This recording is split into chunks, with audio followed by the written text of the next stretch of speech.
Good Wednesday morning, Northern Michigan. It's 6:23. And this morning in Pet Talk, I'm joined once again by Dr. Jen Klabundy from Northwood Animal Hospital and also a special guest. Now, this is your own cat. Yeah, she's not up for adoption. This is my 9-year-old cat, Pumpkin. Yeah, so Pumpkin's here this morning because Pumpkin is a bit of a testimony of what we're talking about today, which is dental disease in cats. Right. And we're talking, next segment, we'll talk about two of the most common teeth to break in dogs. But today we're talking about cats in this segment. And, you know, it's something that I see every single day. People don't know about it when I tell them, oh my gosh, your cat has a broken tooth. Yeah. You know, they're shocked. Pumpkin has suffered with that for a very long time, and she has lost so many teeth. She's actually down to one tooth on her entire right side. Wow. So this is something that, you know, people feel guilty. Oh my gosh, I didn't know. If I had known, you know, oh, I can't fix it if I don't know that it's there. And I'm such a bad cat mom, or I'm such a bad dog mom. You know what? You're not. Because as Pumpkin shows here, your mom can be a vet. Your mom can be a vet. Happen, exactly. Even though you have the best care in the world, it's just something that cats get. Yeah. So is there anything we can do to prevent this dental disease from happening? Well, so what happens in cats, and it's pretty unique to cats, I've only seen it in dogs 2 times, but their teeth just break down. It's kind of like osteoporosis in people. You know, the teeth become brittle, they are more prone to breakage. This here is a picture of that. And what you're seeing is that red pulp or tissue at the top of those 2 teeth. These are the 2 most common teeth to have it happen to in cats. Looks painful. It's extremely painful. You just lightly touch this even with your finger and the cats react and they bleed. Very, very, very painful. Blood vessels are exposed. The nerve is exposed, and that's where the pain comes from. But the problem is, nobody knows why this happens in cats. So we don't know why. We don't know why. So all you can do is be the best, you know, pet owner that you can.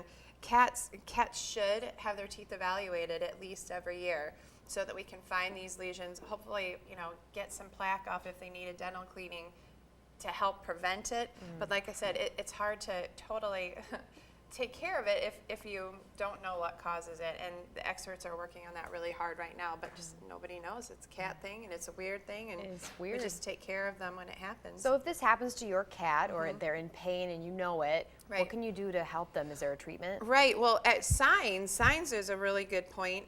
You know, how do you tell if your cat does have this?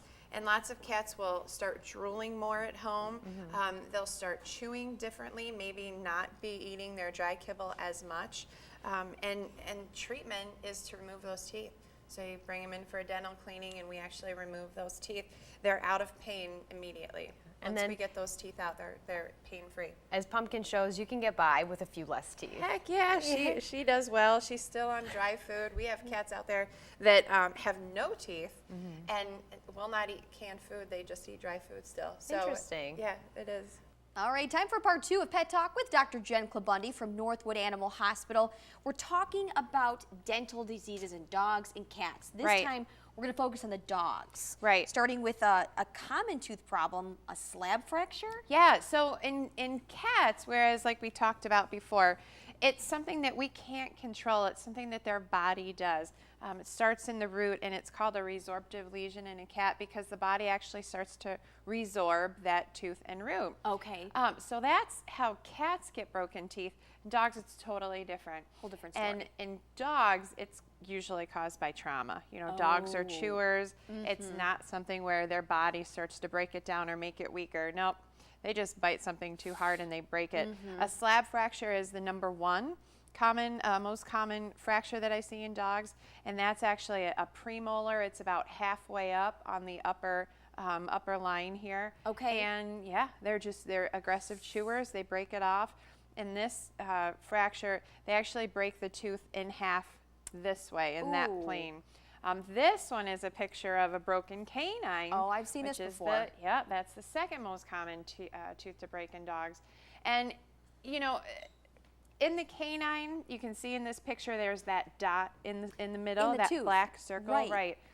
If you can, the way that we determine whether or not that tooth needs to be removed or not is to stick a probe down that little black hole, and that's called the pulp cavity. That's the inside of the tooth. It holds the blood supply, the nerve vessels going to the tooth itself. If you can stick a hole down that, the tooth has to really come out, unless you want to go downstate to a specialist where they do a root canal. Okay. It needs to come out because it's very painful and it's prone to infection. And in that case, you basically, the best thing is to, when you do see that dot in the tooth, because I Yeah. have seen that in dogs. Yep. Check you with can your see vet. the dot, right? Check with your vet, Okay. exactly, because just because that dot's there, it doesn't mean that it's actually open into that black canal or that root canal. Okay, okay. And so, yeah, always check with the vet. If there's a break, check. Just sometimes, to be safe. Yep. Sometimes we recommend taking it out. Sometimes we don't. You'd be surprised. What about broken or worn canines? Is that pretty much an example of that when you That see that was. kind of cut off? Right, and this is very, very common. You know, when a dog is chewing, they're going to break that off.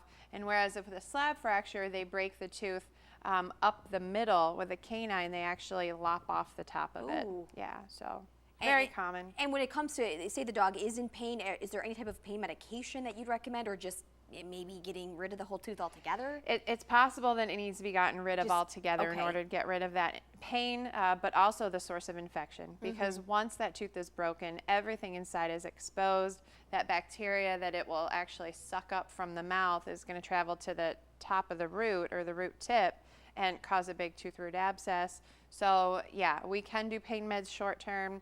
We definitely should do antibiotics short term. Sure. But the cure is just getting in there, and if it needs to be removed, removing it. Gosh, and you just think of your own self when you have that toothache. It is unbearable sometimes, so you got to really keep an eye on these guys. You do. And you know, you think about a tooth fracture in us, even a chip, you know, if you chip your enamel Oh, and yeah. you go out on a cold day and breathe in and it's this horrible Oh, feeling. you feel it. These animals are just breaking their teeth, and you Right. can only imagine how they feel. So Well, as always, Dr. Klabundi, we appreciate all the Thanks. information. Thank you so much.